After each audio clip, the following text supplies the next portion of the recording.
బిస్మిల్లాహిర్రహమానిర్రహీం. మిత్రులారా, ఖురాన్ ప్రవచనం కార్యక్రమం మీకు నేను చదివి వినిపిస్తున్నాను. ఈరోజు కూడా చాలా ముఖ్యమైనటువంటి ఒక వాక్యాన్ని నేను మీకు తెలియజేస్తాను. ఉదాహరణ చూడండి, ఒక ఇంట్లో ఇద్దరు యజమానులు ఉన్నారనుకోండి. ఆ ఇల్లు సక్రమంగా నడుస్తుందా, అస్తవ్యస్తంగా ఉంటుందా? అస్తవ్యస్తంగా ఉంటుంది. అదే ఒక వ్యవస్థకు ఇద్దరు సర్వాధికారులు ఉన్నారనుకోండి.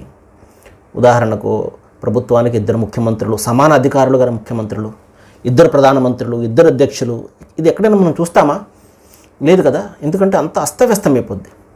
అలాగే ఈ సృష్టి కూడా చూడండి. ఈ సృష్టిలో ఈ క్రమబద్ధత, ఈ లయబద్ధత, ఈ నియమబద్ధత ఎంత పగడ్బందీగా, ఎంత రిథమిక్గా ఈ ప్రపంచం నడుస్తుంది.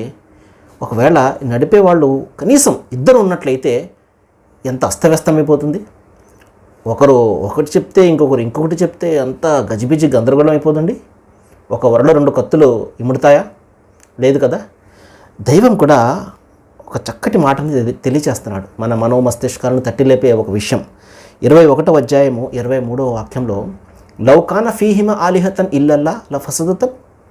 ఒకవేళ భూమి ఆకాశాల మధ్య ఒక్క సృష్టికర్త కాకుండా, ఒక్క ఏకేశ్వరుడు కాకుండా మీరు భావిస్తున్నట్లుగా ఇతరులు కూడా ఉండి ఉన్నట్లయితే ఆ రెండింటి వ్యవస్థ కూడా చిన్నాభిన్నమైపోయేది, అస్తవ్యస్తమైపోయేది అని చెప్తున్నాడు. నిజమే కదండి సోదరులారా, సోదరిమణులారా, ఒకసారి ఆలోచన చేయండి. కనుక అధికార పీఠానికి ప్రభు అయినటువంటి ఆ ఏకేశ్వరుడు అల్లాహ్ మీరు కల్పించే ప్రతి విషయం నుండి కూడా అత్యంత పరిశుద్ధుడు. కాబట్టి మనం చాలా కల్పించవచ్చు. ప్రకృతిని దైవంగా భావించవచ్చు, లేకపోతే సూర్యుడు, చంద్రుడు, ఈ నక్షత్రాలు, ఈ వాన, ఎండ, ఇవన్నీ ఉన్నాయి చూసారా. ఈ ప్రకృతి ఏదైతే ఉందో, మనకు సేవ చేస్తున్నటువంటి ప్రకృతిని రకరకాలుగా మనము ఈ దేవుడు ఆ దేవుడు అని చెప్పేసి మనం రకరకాలుగా కల్పించవచ్చు.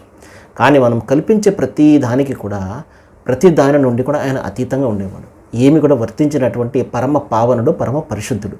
కాబట్టి సోదర మహాశయులారా, సోదరీమణులారా, ఆలోచన చేద్దాం. సృష్టికి ఒక్క కర్త మాత్రమే ఉండినప్పుడు మాత్రమే, ఒక్క కర్త ఉన్నప్పుడు మాత్రమే ఈ సృష్టి సక్రమంగా నడుస్తుంది.